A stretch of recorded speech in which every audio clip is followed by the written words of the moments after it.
Hello everyone, good morning সবাইকে। তোমরা সবাই কেমন আছো? আজ শনিবার আর এখন প্রায় 7টা মতন বাজে, আর আমরা কিন্তু দীঘায় পৌঁছে গেছি আর রুমেও ঢুকে পড়েছি।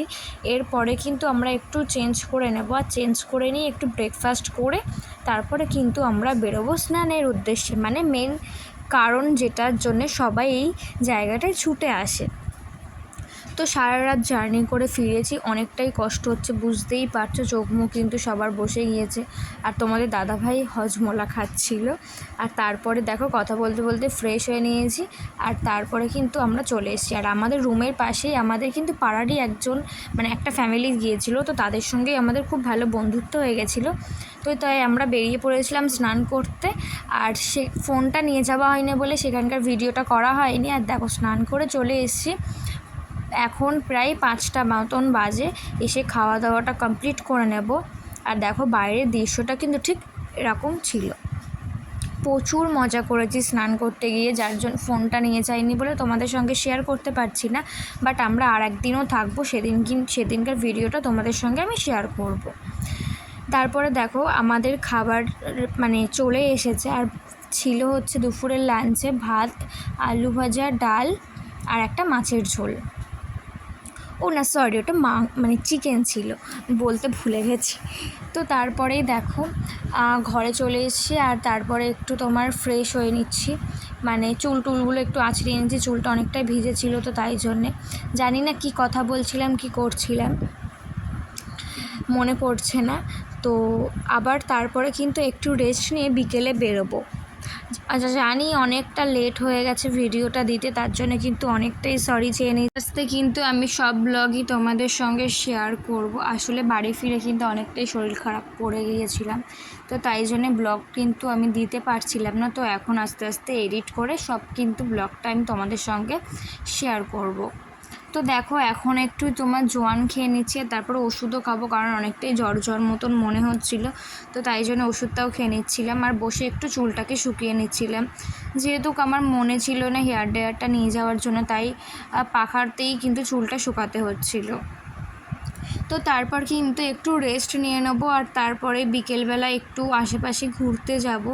আর মেনলি যাব হচ্ছে এখানকার মানে মাছ বাজারে যাব মাছ দেখতে, কারণ মাছ দেখতে কিন্তু আমার খুব ভালো লাগে। বাট মাছ একটা নামও চিনিও না, আর আমি মাছ খেতে ভালোবাসি না, বাট দেখতে কিন্তু খুব ভালো লাগে।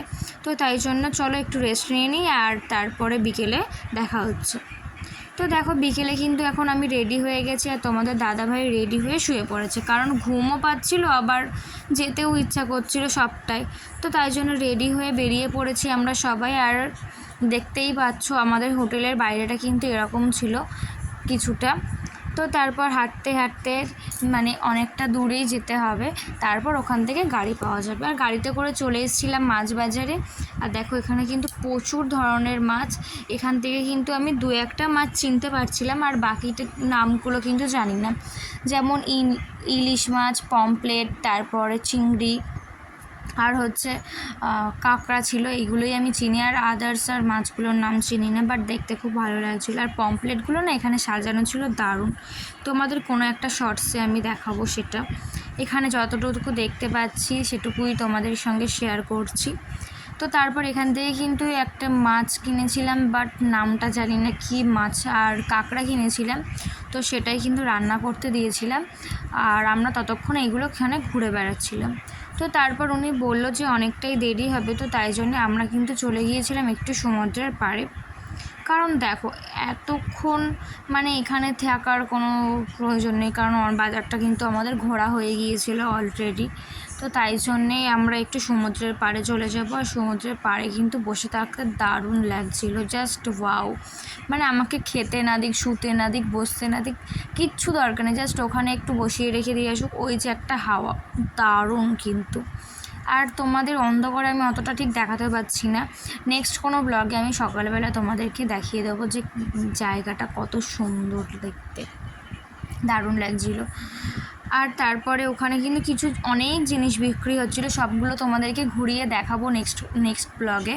আর এই ব্লগে তোমাদেরকে দেখাচ্ছি, দেখো এই একটা চাবি রিং কিনেছিলাম, যেটা আমার নাম দিয়ে, তো এটা মনে হয় 50 টাকা মতন নিয়েছিল। তারপরে দেখো কিনে নিয়ে কিছু খাওয়া দাওয়া করে চলে এসেছিলাম। আর ওই যে বাজারটা দেখালাম না, বাজারটার ভেতরেই কিন্তু এত সুন্দর একটা মায়ের মন্দির, কত সুন্দর না, খুব সুন্দর। তো তারপর দেখো এই বাজারটার ভেতরে ঘুরে তোমাদের দাদাভাই চলে গিয়েছিল ওই যে রান্নাটা হয়েছে কিনা দেখতে, আর আমরা কিন্তু হাঁটতে হাঁটতে ওখানেই যাচ্ছিলাম। তো আজকের ব্লগটা এখানেই এন্ড করছি, দেখা হবে নেক্সট কোনো ব্লগে। বাই। ভালো লাগলে একটা লাইক